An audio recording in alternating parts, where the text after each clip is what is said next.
Congolaises et Congolais, mes très chers compatriotes, nous voici à la fin de l'année 2021, une année qui s'achève dans la douleur, la souffrance et la misère pour le peuple congolais, mais aussi et surtout dans la crainte de voir notre nation disparaître.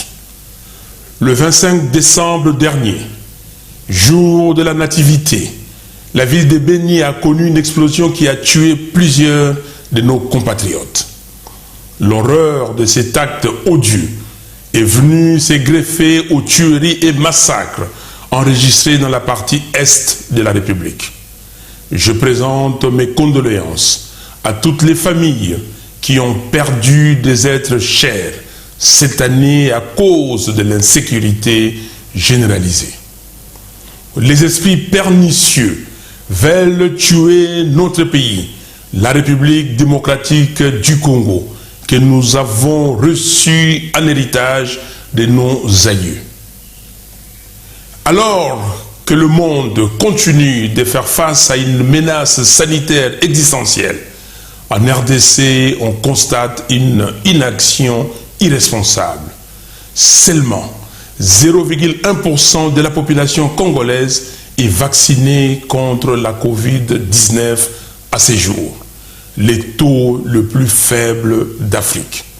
Mes très chers compatriotes, j'ai une fois de plus l'honneur de m'adresser à vous en tant que celui que vous avez majoritairement porté lors de la présidentielle de décembre 2018 pour défendre nos valeurs et reconstruire notre nation.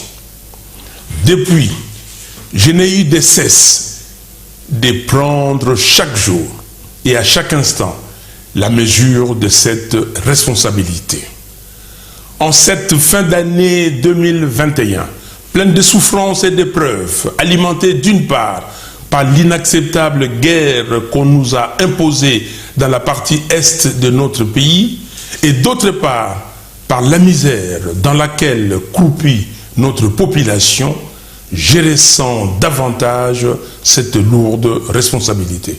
C'est pourquoi je ne reculerai jamais et je ne m'écarterai nullement de cette volonté ferme qui m'habite d'élever à chaque fois que cela est nécessaire l'étendard de la résistance contre toute forme de violation des règles constitutionnelles, d'injustice, des trahisons de la patrie, des corruptions, des pillages des deniers publics, des mensonges, des violations de l'intégrité de notre territoire, d'antivaleurs et d'atteinte aux droits fondamentaux des Congolais.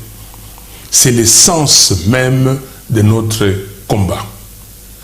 Mes très chers compatriotes, du Congo hold-up, en passant par les hold-up électorales de 2018, au hold-up du programme de 100 jours et à l'escroquerie du RAM, sans oublier les détournements en tout genre, notamment les fonds destinés à la lutte contre la Covid-19 et à la paye des fonctionnaires, on peut aisément réaliser combien et comment notre pays est saigné à blanc par une minorité d'opportunistes sans foi ni loi dont la seule vocation est l'enrichissement illicite.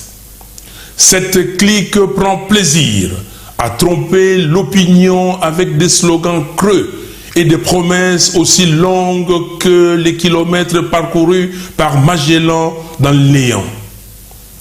Mes très chers compatriotes, alors que le fonctionnement de la Cour des comptes est paralysé à dessein, l'inspection générale des finances, IGF, symbole d'une lutte cosmétique contre la corruption, sert de paravent à un système de pillage institutionnel bien rodé. L'appareil judiciaire demeure aux ordres. Les députés nommés et accrochés à leurs intérêts personnels marchandent de manière éhontée leur collaboration à coups de jeep et autres dessous des tables. Au même moment, certaines confessions religieuses se mettent regrettablement au service de cette mafia. C'est scandaleux. Les pillages des deniers publics, qui est au cœur de ces systèmes, trouvent même des théoriciens du mal qui les justifient et les défendent aveuglément.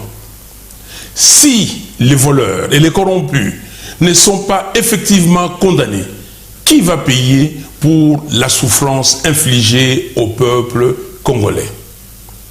En définitive, nous nous retrouvons dans une situation ubuesque et discriminatoire où ce sont les petits et les faibles qui croupissent dans les prisons pendant que les portes de celles-ci sont grandement ouvertes pour laisser échapper les criminels en col blanc.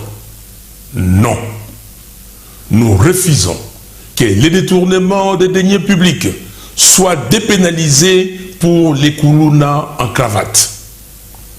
Les dindons de cette farce, c'est le peuple congolais qui est trompé et abusé. Et avec lui, c'est le pays qui est ruiné. La grande victime, ce sont nos enfants et petits-enfants dont l'avenir est sacrifié sur l'autel de l'inconscience, de la cupidité et de l'arbitraire. Notre nation est devenue une sorte de no man's land où règne l'impunité et où les responsables publics ne sont redevables de rien. Mes très chers compatriotes, permettez-moi de rappeler un extrait de mon allocution à l'occasion du 60e anniversaire de notre indépendance. Je cite: « Autant le feuilleton du programme des 100 jours n'a pas encore livré tous ses secrets au regard des révélations et accusations graves faites lors du procès Caméré et pour lesquelles M. Félix Tshisekedi devrait au minimum répondre politiquement. Autant j'exige que toute la lumière soit faite sur l'affaire de 15 millions de dollars de pétroliers, sur toutes les activités du programme de 100 jours, ainsi que sur les détournements des fonds opérés durant les 18 dernières années. » Fin de citation. Il en est de même de l'exigence que j'avais formulée à l'époque de soumettre les comptes de la CENI à un audit indépendant afin d'établir les responsabilités sur la gestion des près d'1 milliard de dollars dépensés par le bureau Nanga. Le 30 décembre 2019, j'avais exigé que toute la lumière soit faite sur les affaires ténébreuses de corruption qui étranglent le pays, notamment le projet Bukangalonzo et la gestion des 6 milliards de dollars du fameux contrat chinois. Aujourd'hui, je somme les institutions chargées de lutter contre la corruption d'examiner tous ces cas et j'exige l'arrêt immédiat des prélèvements RAM avec remboursement des fonds perçus. Mes très chers compatriotes, sous vos yeux, ces régimes illégitimes et irresponsables s'emploient à effacer la mémoire collective. En effet, le 2 août de chaque année, les patriotes commémorent le génocide du peuple congolais. Le 5 juin de chaque année, dans l'indifférence totale du pouvoir en place, nous nous rappelons de la guerre des 6 jours, du 5 au 10 juin 2000 à Kisangani, entre l'Ouganda et le Rwanda, et nous pleurons les milliers de Congolais tombés sous les balles des fusils et des canons des militaires de ces deux pays. Le négationnisme et l'indifférence de ceux qui prétendent diriger le pays par rapport à ces événements est un message que le peuple ne pouvait que vaguement soupçonner. Aujourd'hui, les masques sont tombés. Les faux semblants ne tiennent plus.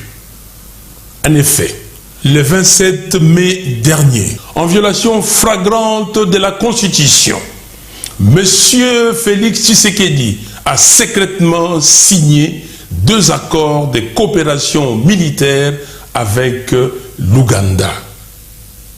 Un mois plus tard, le 26 juin, il a récidivé en signant 3 accords de coopération avec le Rwanda. 2 pays impliqués dans les tueries massives dans notre pays et dans le pillage systématique de nos ressources naturelles. Le 30 novembre dernier, l'armée ougandaise s'est déployée sur notre territoire. Non seulement qu'il s'agit là d'une atteinte grave à la souveraineté de notre pays, mais c'est aussi et surtout un affront au peuple congolais en général et aux habitants de Kisangani en particulier, eux qui ont encore en mémoire les atrocités de la guerre des 6 jours. Comble de l'absurde, nous apprenons dans la foulée que le Rwanda serait en train de surveiller de près tous les mouvements militaires ougandais sur le sol congolais. D'ailleurs, pour officialiser sa présence dans notre pays, le régime de Kigali, en connivence avec le régime illégitime de Kinshasa, envisage un déploiement de sa police à Goma. Nous disons que ceci est inacceptable. Un État sérieux ne sous-traite pas sa sécurité. Encore moins à des pays dont les crimes à l'encontre des Congolais sont documentés et reconnus internationalement.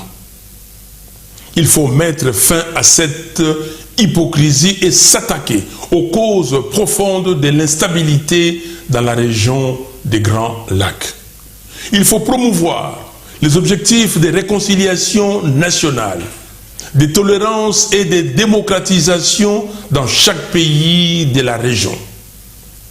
Il est temps que la RDC ne soit plus le terrain de combat des forces étrangères. Chaque pays doit prendre ses responsabilités. Soyons clairs, il n'y a pas de doute possible sur notre volonté à avoir de bonnes relations avec nos voisins. Mais cela doit se faire dans le respect mutuel. Ce que vient de faire M. Félix Tshisekedi est non seulement un aveu d'échec de son état de siège, mais constitue également des actes d'hypothèque de notre souveraineté et de notre indépendance. Ce sont des actes constitutifs de haute trahison. Maintenant, au regard de l'échec de l'état de siège, l'administration civile doit être rétablie le plus rapidement possible dans les provinces de l'Ituri et du Nord Kivu. Nos vaillants militaires doivent être équipés pour combattre les ennemis et défendre la nation. Aussi, les infiltrés et autres corrompus qui détournent les ressources affectées à nos soldats doivent être extirpés de l'armée nationale et des services de sécurité. Mes très chers compatriotes, pour le retour de la paix à l'est de notre pays, ce que j'avais proposé dans mon programme lors de la campagne électorale de 2018 reste d'actualité. Il s'agissait notamment de mesures urgentes ci-après.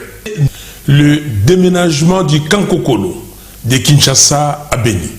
Ce Kankokolo de Beni devrait non seulement être le plus grand camp militaire de la République, mais aussi et surtout accueillir une force spéciale d'intervention militaire d'élite. La mise sur pied et le déploiement en extrême urgence des unités de surveillance des frontières et d'alerte tout le long des frontières de l'Est du pays. L'exigence au niveau du Conseil de sécurité, conformément au chapitre 7 de la Charte des Nations Unies, de mettre en place non seulement un plan d'imposition de la paix par la force et d'éradication complète de toutes les rébellions qui déstabilisent l'Est du pays, mais aussi un programme ferme et précis de rapatriement forcé de tous les rebelles étrangers vers leur pays d'origine. La création d'une cour pénale spéciale pour la RDC, pour enquêter et juger principalement les crimes de génocide, les crimes de guerre et les crimes contre l'humanité perpétrés en RDC. Ces crimes sont documentés notamment dans les rapports mapping des Nations Unies que notre prix Nobel de la paix, le docteur Denis Mukwege, s'évertue à faire déterrer des tiroirs de l'Organisation des Nations Unies. Mes très chers compatriotes, aujourd'hui plus qu'hier, les forces du mal ne cachent plus leur volonté de balkaniser la RDC et de transformer la partie est de notre pays en vache à lait. Aujourd'hui, plus qu'hier, celui qui a usurpé le pouvoir du peuple ne se gêne pas d'être le cheval de Troie en personne de cette balkanisation. Il est donc du devoir de tout patriote de s'opposer à ces plans funestes et à barrer la route à tout individu qui s'inscrit dans la logique de son exécution. Mes très chers compatriotes, la vie en RDC est devenue un chemin de croix. La situation générale de notre pays se caractérise notamment par 1. La violation systématique des droits humains, tels que documentés dans les rapports des différentes organisations de défense des droits humains. Les dernières en date sont la répression meurtrière de la journée ville morte, décrétée à Goma par les jeunes, ayant occasionné la mort de 5 personnes, parmi lesquelles un bébé. L'homicide de Davin Kalala par les militants d'un parti politique bien identifié. L'assassinat dans les bureaux de la police nationale du jeune Olivier Mpunga. L'emprisonnement de l'artiste musicien Delphin Vigna Mwasiki, alias Idengo Del Canto à Goma. La détention arbitraire de M. Luc Malembe dans la prison de Bunia et tant d'autres cas. 2. La malnutrition, le faible accès à l'eau et à l'électricité, l'absence de routes, les difficultés des transports, le faible accès aux soins de santé, le chômage massif des jeunes, l'enclavement des milieux ruraux, l'instabilité et le manque d'assainissement, la hausse effrénée des prix sur le marché sont autant de souffrances qui étreignent les Congolais. La RDC occupe le 3e rang mondial pour le nombre de pauvres. 3. Le chèque patent de la gratuité de l'enseignement de base qui nous ramène à la case départ. La contribution des parents aux frais de scolarité a été restaurée. La qualité de l'enseignement est en dégradation continue et les enseignants sont mécontents de leur situation du fait du non-respect par le gouvernement de ces engagements. 4. L'escroquerie du RAM. Un prélèvement illégal, invisible dans les rubriques des recettes budgétaires de l'État et dont l'emploi s'est fait dans l'opacité la plus totale, mais maintenu par défi malgré les dénonciations et protestations de la population. 5.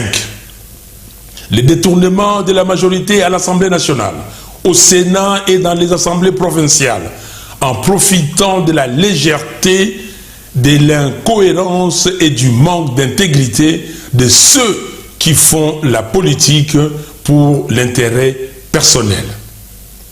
6. La politisation à outrance des institutions impliquées dans le processus électoral, notamment la Cour constitutionnelle et la CENI. 7. L'instrumentalisation de la justice et les recours primaires au communautarisme, au tribalisme, au népotisme et au clientélisme. 8. L'instabilité entretenue des institutions provinciales. À ce sujet, 14 gouverneurs de province et quelques présidents des assemblées provinciales ont été destitués de manière cavalière. De plus, les provinces ne reçoivent pas les ressources nécessaires à leur fonctionnement et à leur développement. 9.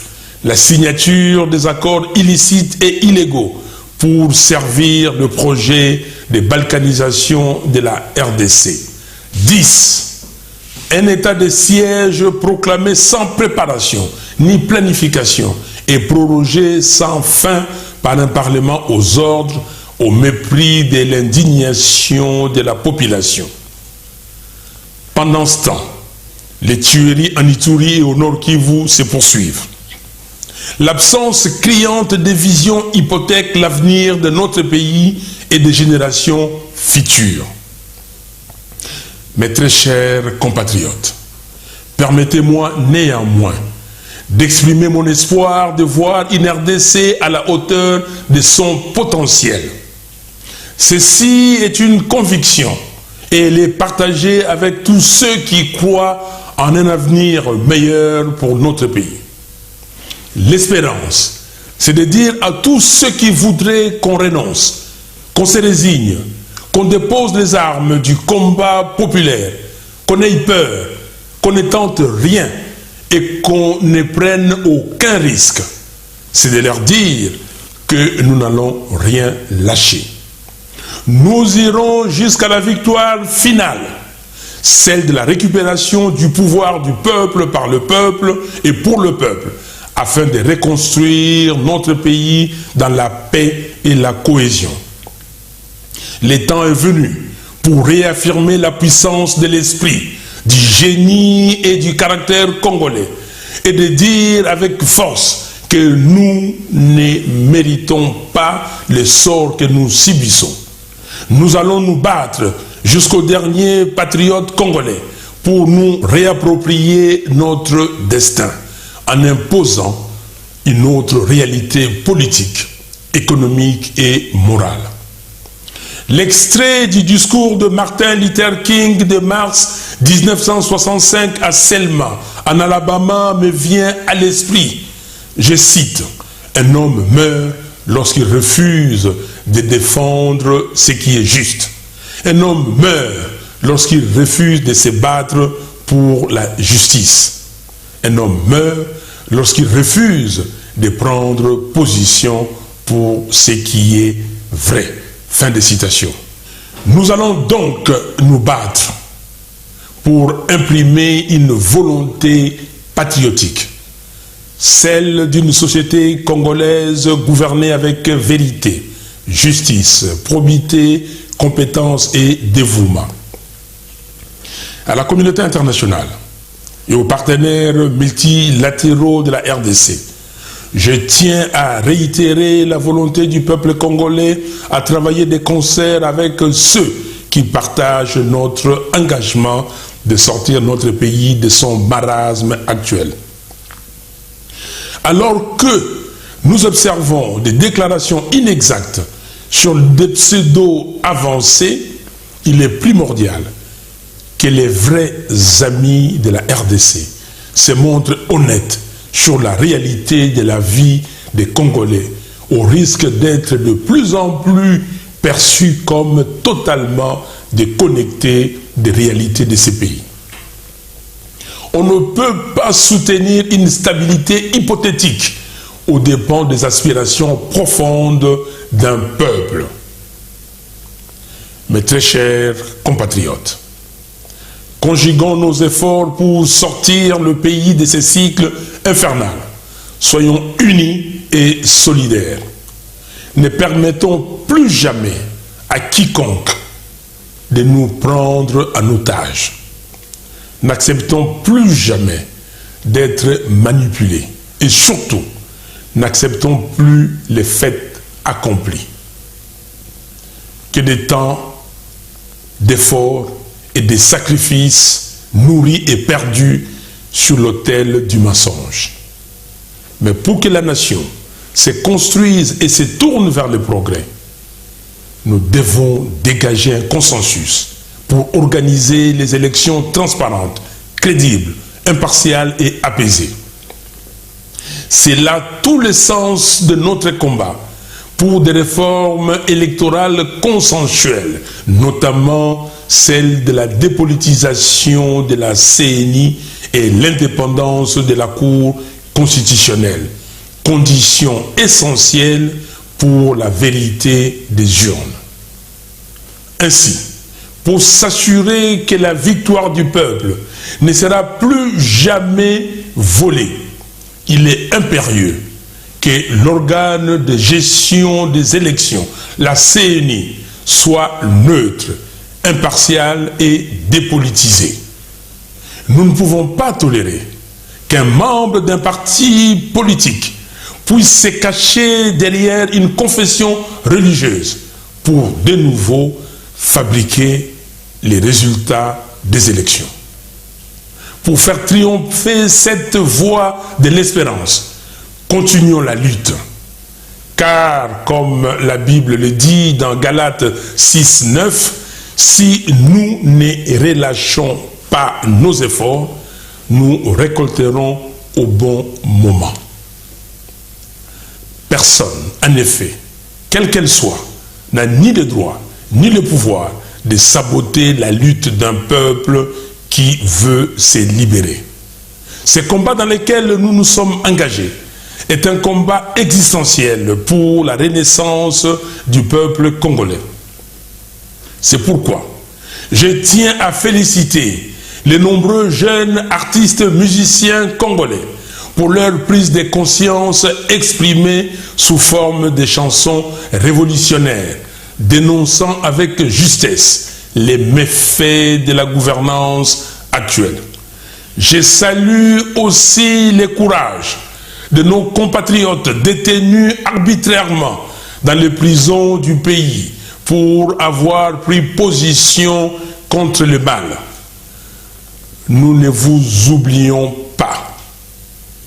Je pense particulièrement à Luc Malembe et à Idengo Delgato qui doivent être libérés immédiatement et sans condition. Il est inconcevable qu'on relâche des voleurs et qu'on emprisonne des vaillants combattants de la démocratie qui usent de leur liberté d'expression garantie par la Constitution.